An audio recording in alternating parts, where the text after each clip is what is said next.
Hey guys, welcome to Rick's Car and Bike, and today we're out in the shed here, literally in the shed, working on my 2005 FZ1, and the issue here is what happened was I was on a trip recently and pulled into a restaurant to meet up with some friends, and they noticed that my front headlight was out. So yeah, took a look and sure enough it was gone, so did the usual stuff, went over quick check over the wires, see if anything was looked burned or if a fuse was gone, and not much I could do at the time, so kind of did what we had to do, got to where I was staying before dark, and of course rode the next actually a couple days without headlights, which is always a little bit fun today in the era of distracted drivers, but tons of people do it, right? So anyway. But what I did when I got back was I thought, well, in diagnosing this, both lights went out at the same time. And the way these things work is each side has an individual ballast here, which is what jumps up the voltage, right? And then you've got your wiring here from the ballast to your actual HID. And so if both go at the same time, it's highly unlikely, obviously, that both bulbs would fail at the same time. So what that means is you kind of got to look backwards from the ballast here, which connects in the harness, and there's another one connecting on this side. And where do they both join? They join here, which is into what's called the relay module. So this one is what kind of controls the action of the HIDs and all that kind of thing, what's going on with them, voltage and all that kind of stuff. So I took this thing apart, and the only indication was there was a fuse out. If you look way back here, the harness runs down here.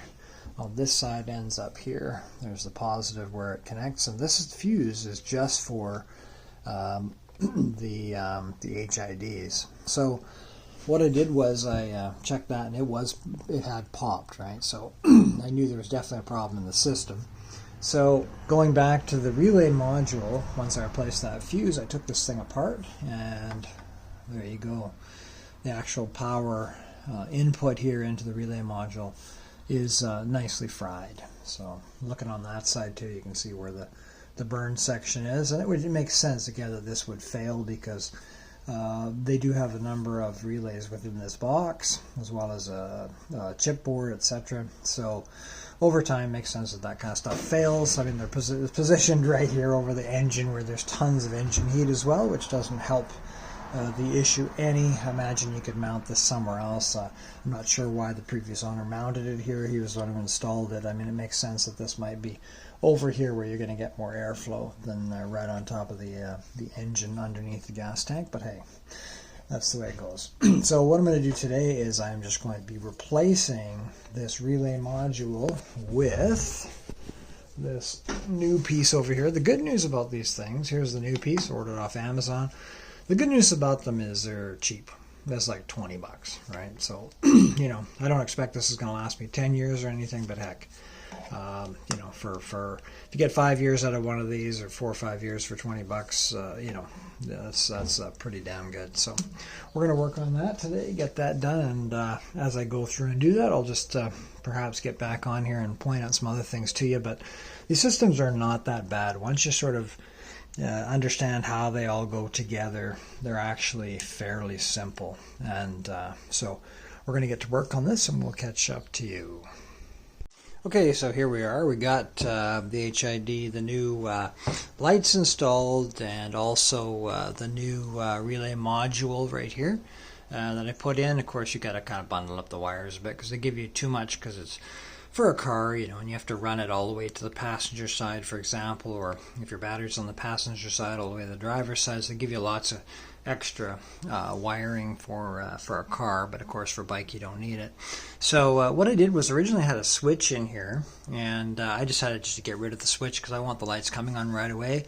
There's really no benefit to it as far as I could see. Some people claim that, well, it's better to have a toggle switch so you can turn them on and off independently, but I'm so used to daytime driving lights and lights coming on immediately as soon as you start your vehicle, so it doesn't make any difference to me. We'll see if it makes any difference to how long they last, but anyway, so yeah, I got all the connectors, everything wired up, as you can see here.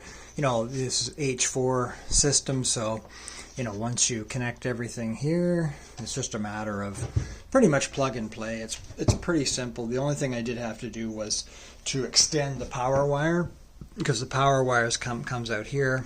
There's a 30 amp fuse in here, and then of course it didn't go far enough, so down in here I just had to extend it a bit. So just added a ring connector to this end to hook up to the battery, and then of course just connected these two together. You can of course solder them or use connectors, and that's what I did. So pretty simple. Yeah, it works.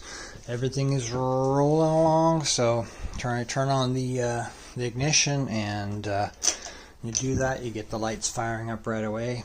So boom, there they go. They got power. It's all good.